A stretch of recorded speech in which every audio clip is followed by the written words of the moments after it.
Selamat pagi anak didik kami kelas 9, bertemu kembali kita dalam pembelajaran daring kita. Hari ini materi kita tentang pergerakan bumi dan hukum pergerakan planet-planet masih dalam topik tata surya. Bumi dan bulan bergerak mengelilingi matahari.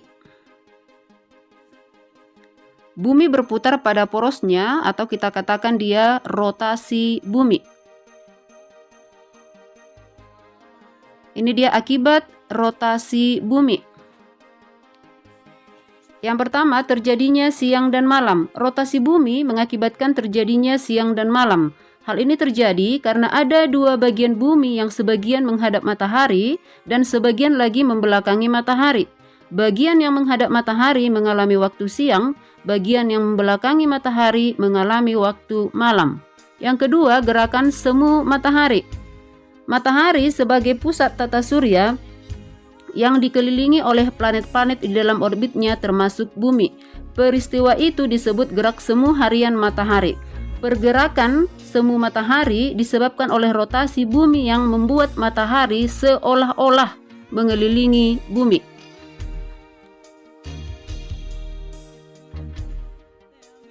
Yang ketiga, adanya perbedaan zonasi dan waktu. Rotasi bumi juga berpengaruh pada perbedaan waktu di bagian-bagian bumi. Terdapat 24 daerah waktu yang ada di bumi. Pusat waktu berada di kota Greenwich, Inggris yang terletak pada bujur 0 derajat.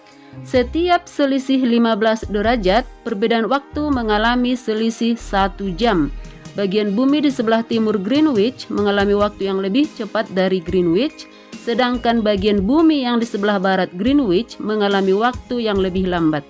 Kemudian adanya perbedaan percepatan gravitasi bumi. Rotasi bumi mengakibatkan gerakan yang arahnya menjauhi pusat.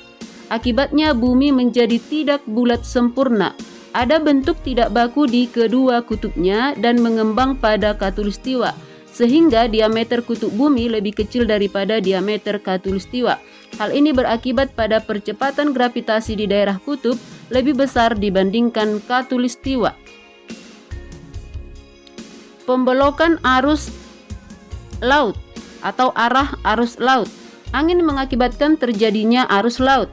Pada belahan bumi selatan, arah arus laut berbelok searah perputaran jam. Pada belahan bumi bagian utara, arah arus laut berbelok berlawanan dengan arahnya putaran jarum jam. Gerak pembelokan arah angin dan pembelokan arus laut disebut efek Coriolis. Kemudian, bumi beredar mengelilingi matahari atau revolusi bumi. Gerakan bumi mengitari matahari yang berlangsung selama periode 1 tahun penuh sampai kembali ke titik awalnya disebut dengan revolusi bumi.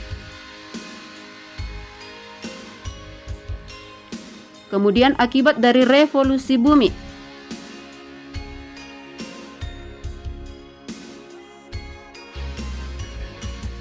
Terjadinya perubahan musim serta perbedaan durasi siang dan malam di berbagai wilayah permukaannya.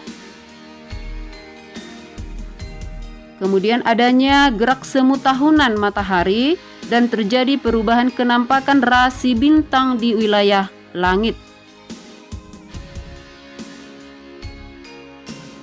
Kemudian kita lihat bulan sebagai satelit alami bumi mengalami 3 gerak sekaligus. Yang pertama, rotasi bulan, bulan berputar pada porosnya. Kemudian revolusi bulan, bulan mengelilingi bumi. Kemudian yang ketiga, bersama-sama dengan bumi mengitari matahari.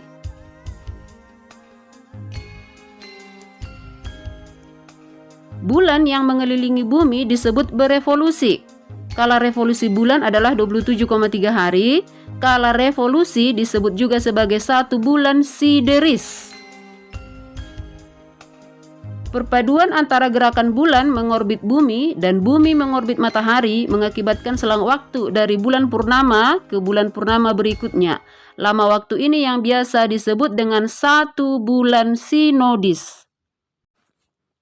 Ya, kemudian kita lihat mengenai fase bulan. Fase bulan adalah bentuk bulan yang berbeda-beda saat diamati dari bumi. Terdapat beberapa fase bulan, yaitu yang pertama fase bulan mati atau bulan baru, fase bulan sabit, bulan separuh, kemudian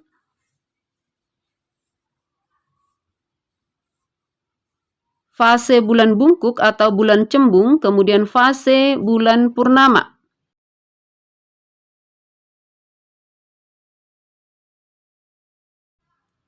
Fase-fase bulan tersebut digambarkan sebagai berikut. Ini dia posisi-posisi pada saat bulan sabit, bulan baru, kemudian bulan cembung, bulan purnama.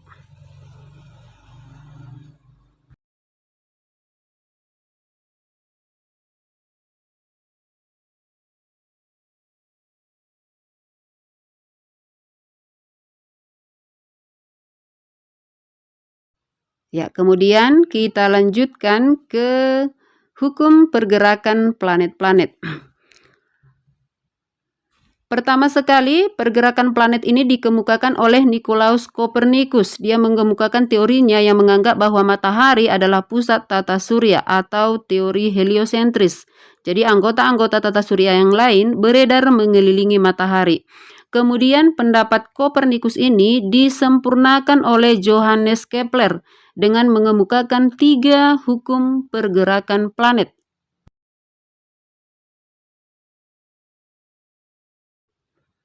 Hukum 1 Kepler. Orbit setiap planet berbentuk elips dan matahari terletak pada salah satu fokusnya.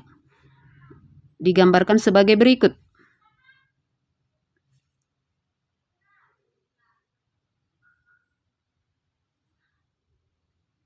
Kemudian hukum 2 Kepler, dalam jangka waktu yang sama, garis yang menghubungkan planet dengan matahari selama revolusi planet tersebut akan melewati bidang yang luasnya sama. Nah, seperti pada gambar, luas sapuan pertama dengan luas sapuan yang kedua itu luasnya sama, walaupun kita lihat seolah-olah berbeda. Itu dia maksud dari hukum 2 Kepler.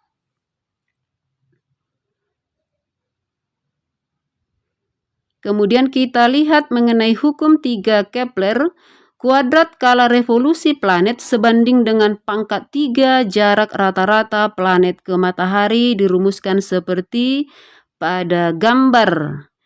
Ya, demikian materi kita untuk hari ini ya mengenai pergerakan bumi dengan hukum-hukum pergerakan planet. Nah, untuk hari ini anak-anak kami tolong diringkaskan materi kita hari ini.